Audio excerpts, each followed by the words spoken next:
Dear students, our today's topic is light and reflection of light.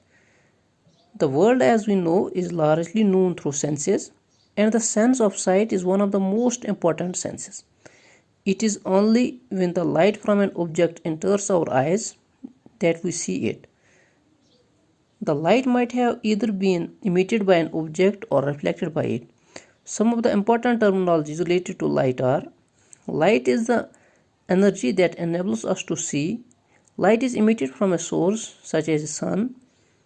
The word usually refers to visible light, which is visible to the human eye and is responsible for the sense of sight.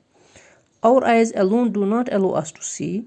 Light from a source falls on an object and then bounces off onto our eyes, and that is how we perceive it. Light gets reflected off surfaces. Any surface that's really well polished or shiny acts as a mirror. The phenomenon of light bouncing off surfaces is called reflection, or we can say reflection. It is the change of direction of light or return of light after striking a polished surface.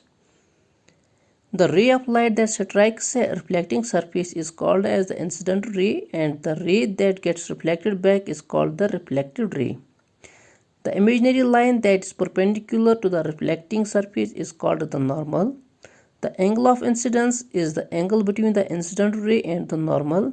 The angle of reflection is the angle between the reflected ray and the normal.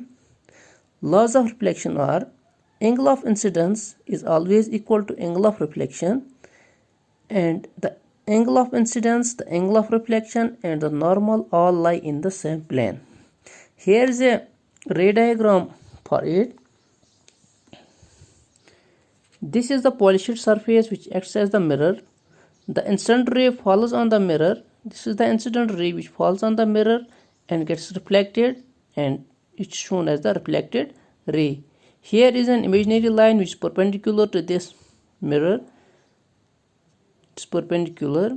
This incident ray makes an angle here which is called as the angle I, and with the normal, and that makes another angle which is called as angle R. It's a reflected ray here. So the laws of reflection are this: angle of incidence is always equal to angle of reflection, that's angle I is equal to angle R, and the angle of incidence, the angle of reflection, and the normal, they all lie in the same plane. This is the laws of reflection. So this was about light and the laws of reflection. Thank you.